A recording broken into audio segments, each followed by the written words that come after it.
stayed in poverty and pain because he grew up in an era when it was crack babies. Kids that had problems at home. They were runaways. And this same man that was supposed to be saving them from the horrors that was going on in their homes introduced them to a totally new horror. And had a whole community behind him to back him. That man violated thousands. We ain't talking about one or two little boys. That man violated thousands of little kids. Now, put yourself in my shoes, right? So, what's supposed to happen at his funeral? Hey YouTube family, welcome back to the channel, Celebrity Scandalust. Hope you're having a fabulous day today. If you're new here, welcome to the group chat. Hit that like button, share the love, and let's get into the mess. Afrika Bambaataa is dead, and that was Hassan Campbell, one of his alleged victims, speaking out. Now, I don't like to speak ill of the dead, especially because these are allegations, but I've heard Hassan Campbell talk about this man and what he did to others for years now. How do you really mourn or celebrate the legacy of someone they're labeling the Black Jeffrey Epstein? Let's get into this article. It says Afrika Bambaataa called the Black Jeffrey Epstein as death claims the icon, and the victims finally speak their truth. The hip-hop world was rocked this week by the news that the Godfather himself, Afrika Bambaataa, passed away at 68 years old on April 9th, 2026. But if you thought his legacy was going to be nothing but planet rock and peace, love, and unity, think again. Even in his death, the shadow over his head is getting darker by the minute. As the industry tries to figure out how to mourn a man who literally helped invent the culture, his accusers are making sure no one forgets the trauma that he left behind in the wake. Hassan Campbell just dropped a video that has the entire internet shaking, and he didn't come to play. I'll put the link to the video in the description. The Black Jeffrey Epstein, that's deep, you guys.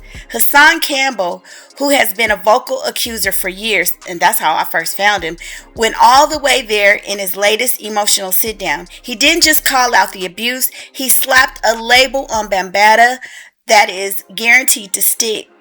He called him the Black Jeffrey Epstein, suggesting that Bambaataa ran a sophisticated ring that targeted young, vulnerable boys in the Bronx under the guise of the Universal Zulu Nation.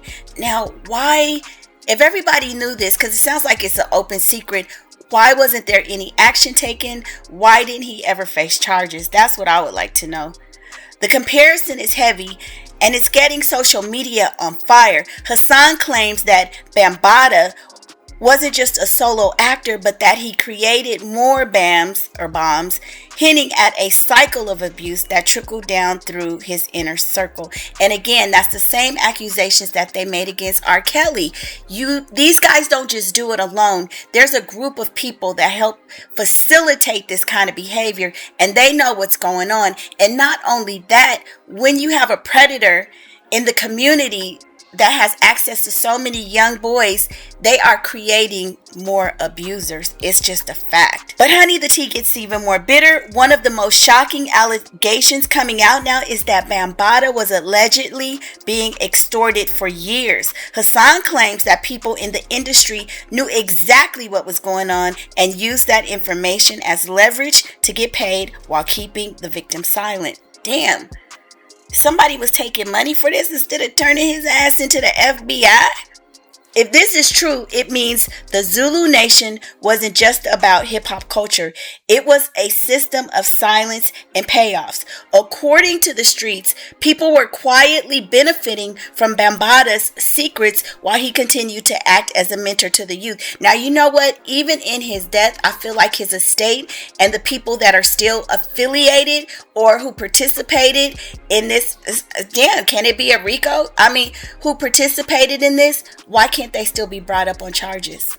While the world knew about the brave men like Ronald Savage who came forward years ago, Hassan is now suggesting the scale is much, much bigger. He mentioned the number thousands when referring to the potential victims. While some are side-eyeing that massive number, it don't matter if it was 1,000, 100, if it's just one and he was in that position, everybody needs to be held accountable. One victim is one too many. While some are side-eyeing that massive number, the fact remains that multiple men have detailed similar stories of being groomed as crate boys before things took a dark turn. And that's all we need to know. Hassan says this is the final chapter, even has a book on the way to lay it all out. It seems like Bambaataa may have escaped a jail cell in his life, but his reputation is being dismantled in real time. Why can't they go in and, start looking at Zulu Nation as a whole? And there's still people alive that they can bring in and do some kind of charges, I think. But anyway, it's a messy situation for hip-hop historians. How do you celebrate the man who gave us Renegades of Funk while acknowledging the Black Jeffrey Epstein allegations? You can't, because it kind of overshadows it. I mean, I get you have to talk about both, but you still can't ignore the fact that this man was a predator, just like R. Kelly made massive, beautiful, wonderful music, but still a predator. And I guess people just have to come to terms with that. The Universal Zulu Nation already distanced itself from him years ago, but now that he's gone, the floodgates are officially opening up. What do you think, y'all? Question of the day. Can we separate the music from the man, or is Afrika Bambaataa's legacy officially canceled? Y'all, let's tussle about it in the comments. This is a hard one because I'm gonna say, even with R. Kelly, a lot of his music I still like. I do.